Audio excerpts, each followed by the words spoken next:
séptimo año.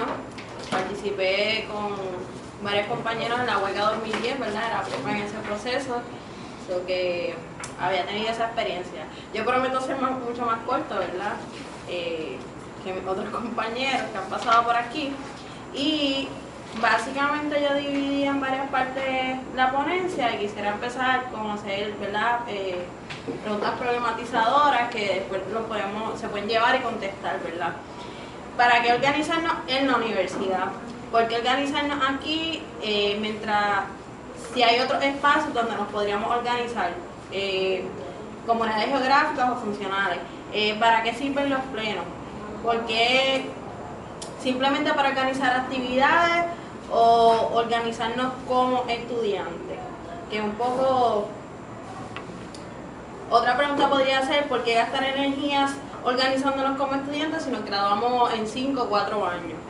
Sí que esas son preguntas que básicamente nos deberíamos de hacer y para poder mirar un poco la importancia de por qué organizarnos ahora mismo. Pues yo lo contesto con varias premisas. Ahora mismo porque es el sector inmediato y es el sector en donde yo me encuentro, ¿verdad? Varias de las horas del día, pues yo estoy en la universidad, no trabajo, no tengo, mi único trabajo que tengo es estudio y trabajo y es aquí. ¿Por qué organizarme en la universidad? Porque propone un espacio alternativo, que es un poco de lo que recogí el compañero César. Es un proceso totalmente diferente de lo que está ocurriendo fuera en el país, ¿verdad? Y aún dentro de la universidad, porque las asambleas no son espacios que realmente nuestra voz se escucha. Podemos empezar a hablar desde el sistema de sonido, que es súper malísimo, la acústica ahí es horrible, y siempre terminan hablando personas que tal vez no recogen la voz de todo el estudiantado, y que pues sabemos que a nivel personal hay personas que nunca se van a atrever a hablar, ni enfrente de 100 personas se atreverían a hablar, imagínense enfrente de tal vez 800 personas. Para mí es importante, reconociendo las limitaciones que tiene el sector estudiantil, para mí es bien importante porque el organizarnos como estudiantes aquí mismo propone una transformación cultural, ideológica, nos prepara para cuando salgamos a ¿verdad? Fuera de la universidad. Difiero, ¿verdad?, del término cuadro político, aunque hablemos más o menos de lo mismo, ¿verdad? Pero creo más que deberíamos de ser facilitadoras y acompañantes de los procesos y no llegar a dirigir el proceso, sino fomentar ese espacio de reflexión y ¿verdad?, de creación de lucha. Perdón, porque lo tenía desorganizado. Creo que como estudiantes tenemos que ser críticos de nuestros privilegios, porque solamente al estar aquí en el colegio ya eso significa un privilegio. Obviamente, sabemos que dentro de nuestra universidad, de los 12.000 estudiantes que componen el colegio, hay grandes diferencias y que pues probablemente algunos de nosotros pertenecemos a la clase más baja de todo ese estudiantado, pero sí tenemos ciertos privilegios diferentes a la sociedad o al Puerto Rico que está afuera. Prácticamente vivimos en una pequeña burbujita aquí. Otra de las cosas que yo recomiendo al sector, ¿verdad?, al estudiantado, al MSTM, es que ahora que está saliendo datos como que el 11% del presupuesto de la universidad lo componen puestos de confianza, que se aumentó 6 millones en los últimos 2 periodos, que próximamente hay un aumento de matrícula, que no caigamos en un discurso economicista, que muchos de los compañeros ya lo habían mencionado, ¿verdad? Que un poco, pues, yo sé que hay compañeros que pueden diferir de mí, pero en el proceso 2010, en la huelga ya en contra de la cuota, el discurso se fue un poco más economicista y nos perdimos un poco en ese mundo. Mi visión a largo plazo, y esto es un cuestionamiento hacia ustedes, los estudiantes como clase popular, ¿podríamos cambiar o adquirir el poder? Eso podría ser una de nuestras metas. Por ejemplo, que no sé la contestación, tal vez ustedes lo pueden contestar, ¿verdad? El caso de Chile con la Federación Estudiantil, sí, ellos han podido organizar sus estudiantes a nivel intermedio superior, pero han podido adquirir ese poder desde el gobierno. No significa que, o sea, lo traigo porque pues, por el presidente, realmente no es una persona de izquierda, pero nada, eso lo pueden contestar si hay una persona que sepa más información, pero realmente la pregunta es si realmente ellos han tenido acceso al poder y lo han adquirido.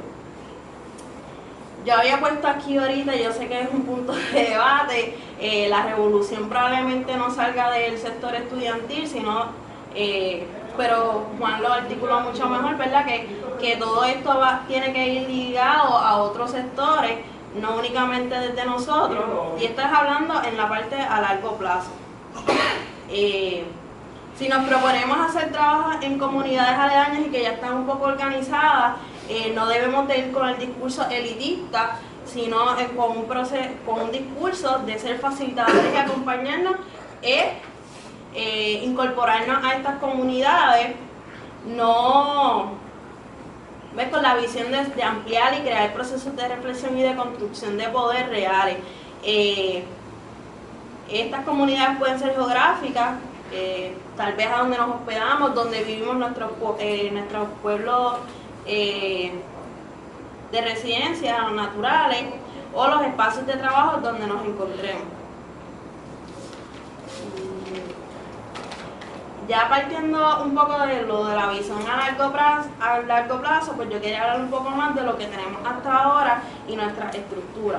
Porque para mí el pleno es bien importante y debemos mantenerlo, sea con la cantidad de las personas que tengamos, es porque provee, y muy bien César también ya lo había recogido, es un proceso deliberativo y directo, donde todas las voces pues se escuchan claramente.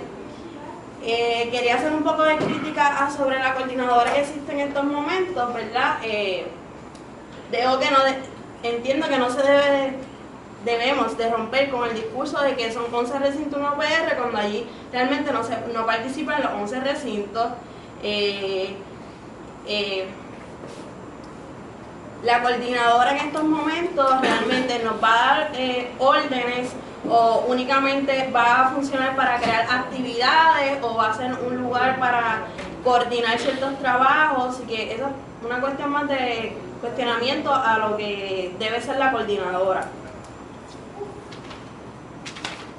Así que yo prometí que no iba a ser tan larga. Y básicamente, yo sí, ¿verdad? Yo sé que en esta parte no he dejado saber mucho que yo pertenezco a la nueva escuela. Nuestra base sí, ¿verdad? Rompiendo un poco como el discurso, pertenezco a la nueva escuela. Nuestra base es la educación popular y creemos en el trabajo comunitario, el trabajo en las comunidades, no trabajo comunitario, el trabajo en las comunidades desde una perspectiva totalmente diferente, ¿verdad? No es llegarle de paracaídas. Y aunque sí, mi base política y mi organización es esa, entiendo que como estudiantes, si nos proponemos el salir a las comunidades, que yo sé que es uno de los debates que hemos tenido grandemente en nuestro pleno, es simplemente que no caigamos como paracaídas, no podemos caer tampoco en un discurso asistencialista, obviamente, y que la prioridad debe ser organizarnos como estudiantes, fortalecer nuestros plenos y llegarle a esos 12.000 estudiantes, sabiendo que obviamente no vamos a poder movilizar esa totalidad, pero la prioridad tiene que ser aquí en nuestra casa.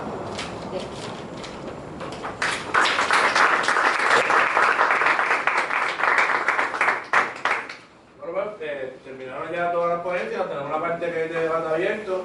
Las reglas son las siguientes: si alguien tiene una pregunta directamente a uno de los ponentes, pues voy a dar que el ponente conteste inmediatamente, ¿verdad? Pero si alguien hace un planteamiento y uno de los ponentes no está de acuerdo, pues el ponente tiene que alzar la mano y hacer fila con todo el mundo para contestarle.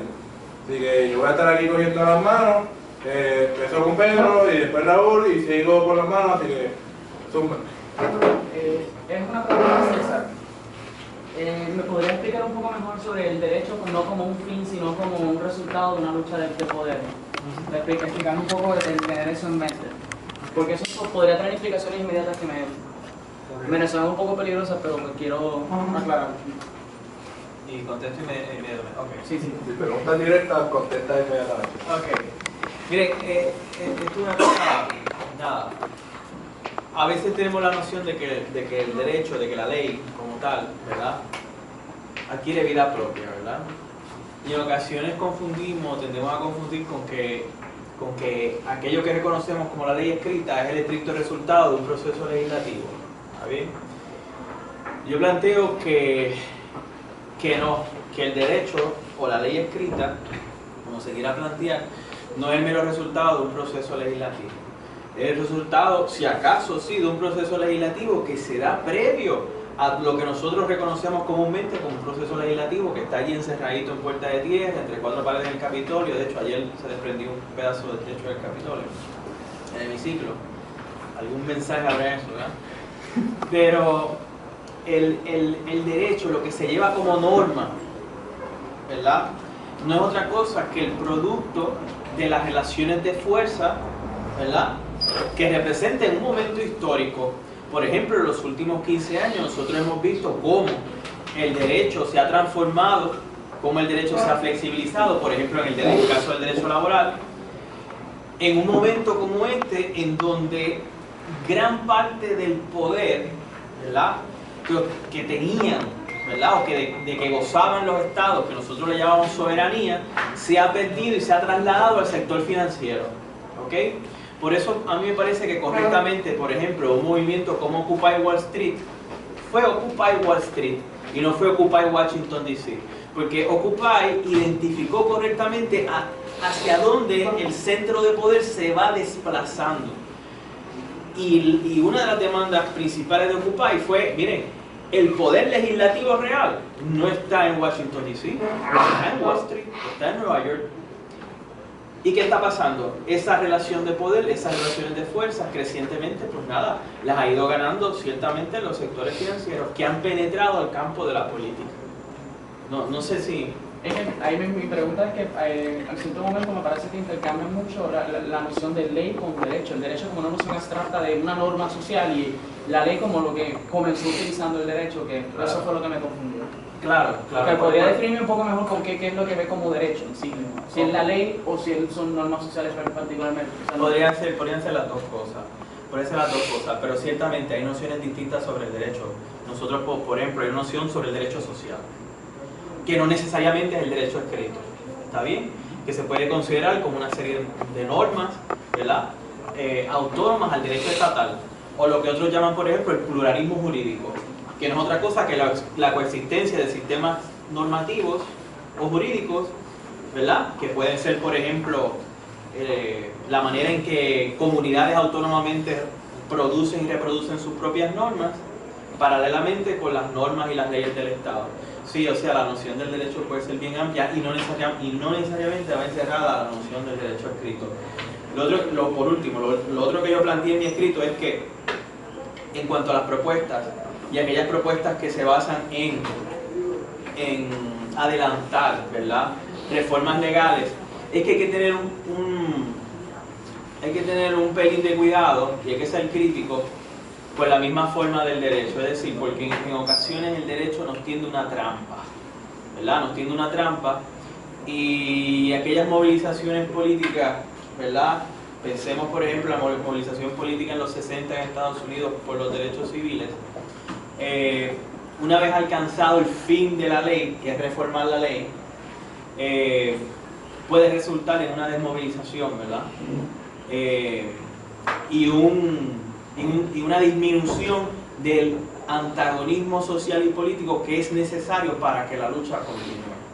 ¿Okay? En ocasiones el derecho nos sirve para disminuir el antagonismo social. Y nosotros hemos visto en las últimas semanas en Estados Unidos, los últimos meses, cómo a pesar de tener una ley de derechos civiles que se pasó a finales de los 60 en Estados Unidos, el antagonismo social y racial en Estados Unidos nunca desapareció. Hay que tener cuidado con el derecho. Con la ley en todo caso. Y con la ley, Sí, porque el derecho puede ser basado en el sentido común. Y Puede si haber su derecho. última hipótesis era plantear un nuevo sentido, una nueva noción de sentido común, es una nueva noción de Lo derecho. podemos entender así. Raúl, Tengo unas cuantas preguntas. unas cuantas. Pues sí, porque fue mucha gente que habló, pero no mucha tampoco. Ok, lo primero es... ¿qué es un cuadro político? ¿Qué hace un cuadro político? ¿Cómo se ve? ¿A qué huele? ¿Cómo se relaciona un cuadro político a la vanguardia? Y entonces, para integrar aquí ya también la pregunta, si todavía está por ahí. No, se lo podemos decir.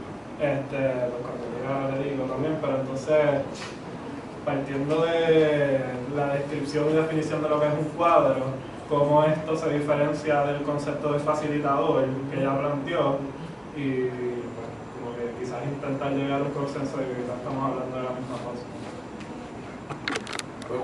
Del cuadro político. O sea, es importante empezar que a diferencia de antes, aquí no hay rango. Porque hubo un momento en la izquierda del país que formalmente había rango y para tú llamarte un cuadro político tenías que pasar por un proceso y te ponían una estrellita y todo el asunto. El carnet, ¿verdad? Vacilamos.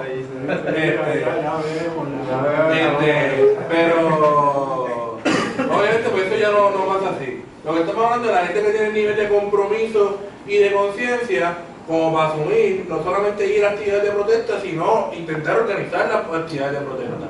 Entonces, en ese sentido, es distinto a la vanguardia del movimiento estudiantil, que es esa persona que se siente convocada a la protesta y va a la protesta, pero no necesariamente tiene el nivel de conciencia o de compromiso, claro, porque quizás no es el problema de conciencia, es que es una persona bien pobre y tiene 3 trabajos y no tiene tiempo para ir para las reuniones. O sea, no necesariamente de conciencia, ¿verdad? Pero una combinación de nivel de conciencia y nivel de compromiso que el cuadro político tiene, que no solamente tienen los miembros de la vanguardia, y posiblemente que la gente en la vanguardia está en desarrollo, en proceso de desarrollo. Y un poco lo que hemos visto el último mes es como un montón de personas que para todos los efectos de la vanguardia del movimiento estudiantil están actuando en la práctica como cuadros políticos, porque se sientan a escribir boletines, van a una reunión y discuten si es mejor tener una marcha o si es mejor tener un foro, ¿verdad? Y asumen como suya ese tipo de actividades y van al pleno con un plan, ¿verdad? A veces más a lo loco o menos a lo loco, dependiendo, ¿verdad? de la capacidad política que tenga la persona, pero que van con esa actitud. O sea, para mí no es un planteamiento de si tienen o no razón, si tienen ideas o no, o ideas malas, sino esa cuestión de la actitud, de que tú tienes el nivel de compromiso suficiente como para intentar ir, no solamente ir al pleno, sino como ir con ideas concretas que yo quiero proponer. O sea, si una persona se atreve a alzar la mano y hablar en el pleno, esa persona, para bien o para mal, está actuando como un cuadro político. ¿Verdad? Y a eso es lo que yo me refiero, que no es exactamente el líder, porque es un poco lo que planteaba César, del mandar, pero a la misma vez obedeciendo. ¿Verdad? Que eso nos distinga el liderato, por ejemplo, del consejo de estudiantes. ¿Verdad? Y eso es lo que se supone que sea el cuadro. Puedes sintetizar el cuadro en una oración para que aquí lo escuche y pueda compararlo con el facilitador. O que ella diga que es un facilitador. Kiria, la pregunta era ¿qué era un cuadro? Y cómo se diferencia o se parece al facilitador. Y ahora se definió el cuadro, puedes definir tú el facilitador y lo comparamos. Bueno, igual estamos una crítica también al proceso que era históricamente, que era un cuadro. Llegaba a un espacio a organizar algo. Entonces, facilitador es una propuesta más bien de que acompañante, vamos a escuchar, vamos a callarnos, vamos a escuchar, vamos a ver qué es lo que está sucediendo, cuáles son las peculiaridades y podemos aportar un poco a ese proceso que se abra un proceso de reflexión sistemática, de ver qué es lo que ha sucedido, hacia dónde deben de ir, pero el facilitador en ningún momento controla nada, ni va con propuestas, ni mucho menos se plantea ser como que esta persona que lo sabe todo. Y estoy hablando, no sé si esa fue un poco contrasta con la definición que acaba de decir este abrazo, pero más bien es el facilitador o acompañante, se opone un poco más bien al estilo de los facilitadores. Pero y cuando el facilitador es parte de la comunidad, se debe de limitar, entonces, no sé. ¿Cuál sería el rol de ser facilitador o acompañante dentro del movimiento estudiantil? Si ya eres estudiante. Si ya eres O sea, si ya eres estudiante. Ah, no, pero cuando yo hablaba de la cuestión de los facilitadores, y eso era más bien cuando salimos a las comunidades. Pero si fuese aquí, por ejemplo, un facilitador, Carla, son las mismas críticas, o sea, no se va a limitar, obviamente, a traer propuestas, pero tampoco estaría en el proceso queriéndolo dirigir por completo. No sé si... Entonces, una pregunta. Se habló de los plenos y del pleno como propuesta y pues también Brazo habló de cómo logramos hacer que los plenos lleguen a otros espacios. Pero, por ejemplo, aquí hemos tenido plenos de 100 personas y es bien trabajoso lograr coordinar un pleno de 100 personas. ¿Cómo el pleno es una propuesta que tú llevas más allá de la organización del movimiento estudiantil? ¿Cómo hacemos eso? ¿Cómo logramos que el pleno sea la propuesta para organización política o democrática más allá de nosotros aquí? Hacia afuera, hacia abajo. A largo plazo, cada uno de nosotros tarde o temprano nos vamos a graduar. Y vamos a volver o a las comunidades donde nos criamos o vamos a ir a comunidades nuevas. Vamos a entrar en centros de trabajo nuevos. Muchos de los que están aquí están estudiando para ser maestros. Y van a estar en la escuela pública. Otros están estudiando para ser enfermeras. Y van a estar en los hospitales públicos y así por el estilo. O sea, yo creo que un poco hay una responsabilidad individual de intentar traspasar la experiencia que tú viviste del pleno a tu comunidad una vez salgas de esta comunidad. En el sentido, ¿verdad? Yo que estoy en ingeniería, en algún momento aspiro a poder tener debate como esto dentro del colegio de ingenieros, ¿verdad? Y que vivo en una comunidad, tarde o temprano aspiro a intentar, cuando vuelva a donde me crié, a organizar la comunidad donde yo soy. Pero yo creo que eso no es suficiente, porque eso es como que demasiado suelto, algo casi individual, ¿verdad? Yo creo que como movimiento, como colectivo, tenemos que buscar la manera de intentar influenciar a los sectores que ya están intentando organizarse, particularmente el movimiento comunitario. Cómo podemos tener actividades en conjunto, de hablar sobre el pleno como organización política, no para imponérselo, sino pues esto es lo que nosotros hacemos, ¿qué te parece? Brega sigue tú con tu camino, yo no me voy a meter en tu lucha, pero a medida que tengamos foros y actividades en conjunto con los otros movimientos sociales, con los movimientos sindicales, con los maestros, particularmente con las escuelas que se están cerrando, que en la práctica ellos ya están desarrollando la propuesta del pleno. Para que no la llaman así, pero esa reunión de padres, maestros y estudiantes, que son los que están haciendo los paros en este proceso, se parece mucho al pleno de nosotros. Claro, quizás no estamos conscientes de que es lo mismo, pero un poco eso, un poco por ahí que yo iría. A mí me parece, súper breve, me parece que de nuevo, a mí me parece que la mejor manera de comenzar a sacarlo contradictoriamente es seguir ocupándose en primera instancia de lo que pasa en la casa. Que se me parece un poco el debate que hay en España en estos momentos en cuanto a la legitimidad que tiene Podemos para hacer la vanguardia y dirigir todo un movimiento que surgió muy parecidamente a lo que ustedes están haciendo aquí hoy día y lo que hicieron en el 2010, que surgió en la Plaza del Sol allá en Madrid, de un montón de gente haciendo un montón de asambleas al mismo tiempo. Y Pablo Iglesias, y el que es el líder del Podemos, entonces se está planteando, bueno, ¿qué nos legitima a nosotros para nosotros crear un movimiento político que partió de esa realidad? ¿Tú me entiendes? ¿Qué legitimó en última instancia el movimiento estudiantil en 2010? Pues miren, en primera instancia, en hacerse cargo de lo que estaba pasando en la universidad, en bregar con las relaciones de poder que se están dando aquí, y no solamente eso, sino de crear una imagen hacia afuera sobre lo que estaba pasando en la universidad, ¿no? Y en un momento dado, el movimiento estudiantil en el 2010 tuvo el respaldo y tuvo la legitimidad para presentar una imagen al resto del país, ¿okay? Yo creo que hay que sacarlos, los plenos, yo creo que hay que sacarlos, yo creo que hay que sacar la universidad, pero pienso yo que hay que ocuparse de la casa primero. No, antes de plantear sacarlo como propuesta, ¿cuántos trabajadores del recinto participan en el pleno? ¿Cuántos profesores participan un pleno. O sea, hablamos de comunidad, pero la comunidad universitaria en todos sus componentes participa de la propuesta de pleno. ¿Por qué no participa? ¿Cuál es la dinámica social? ¿Cuál es la dinámica social que hay en particular? Porque tú que tienes la camisa de Ferú, te puedes decir, no, yo tengo mi gente, yo fui al sindicato mío y ya. Tú igual te vas a ir afuera, compartir una comunidad, la gente dice, ¿quiénes son esta gente? Dicen que me están organizando. ¿Quiénes son estos? ¿Sabes? Como él dice, hay que plantearse primero aquí, ¿sabes? ¿Cómo llegamos a esos otros sectores de la misma universidad que están aquí? En el hogar, en la casa o el sector social donde estamos ubicados. Ese es el planteamiento. ¿Cómo llegamos a ese sector? Antes de plantearnos sacarlo afuera. Antes hay que sacarlo fuera de los estudiantes, sería la propuesta, pero dentro de la comunidad universitaria. Antes de irnos ahí a las comunidades por todo el ¿Alguien más quiere? Yo tengo una pregunta. Aparte. Suma, después volvemos a preguntar. Tiene una tesis ahí. Nada,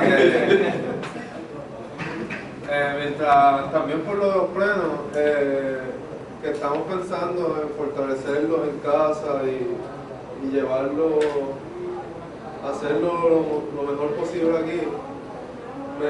Me preguntaba cómo podemos manejar nuestra economía usando los mismos premios, o sea, y lo traigo al micro premio, como que la economía de las decisiones de aquí que tomemos respecto a economía o social o todo, pero llevarlo al máximo, sino como que la economía se puede tomar en los premios, o sea, un premio puede manejar la economía de la universidad.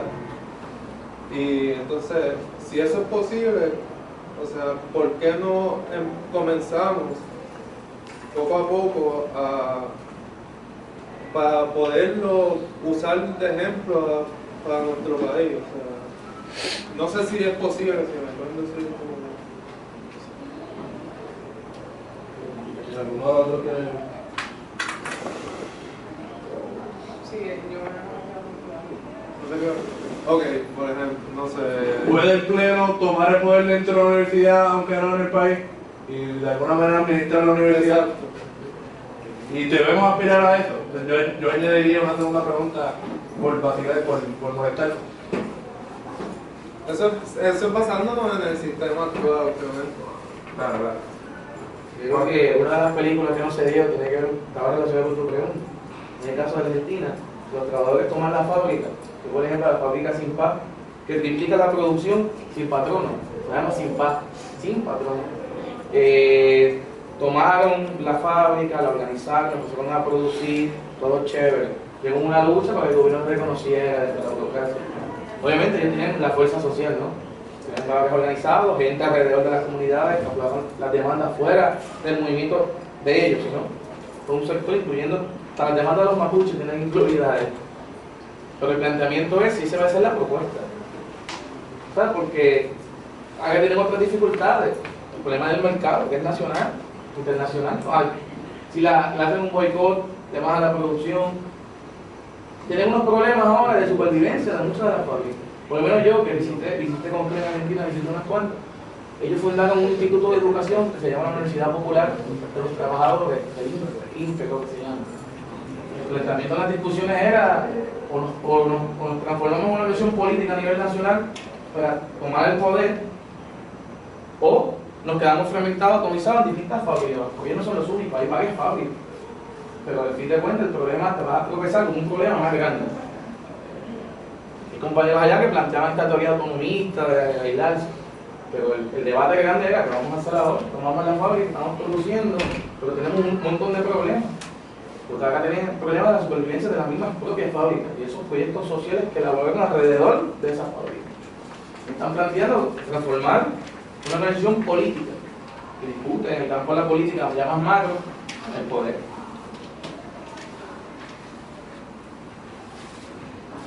Y no te vas a decir algo, porque yo lo estoy contestando. Compañero, bien rápido, ¿verdad? Me tengo que ir 4 cositas. Primero me disculpo, ¿verdad? Pero no sé si tenían alguna pregunta que fuera dirigida a mí por lo que dije ahorita. Si me lo pueden preguntar en otro momento, con confianza podemos hablar y dialogar sobre el asunto.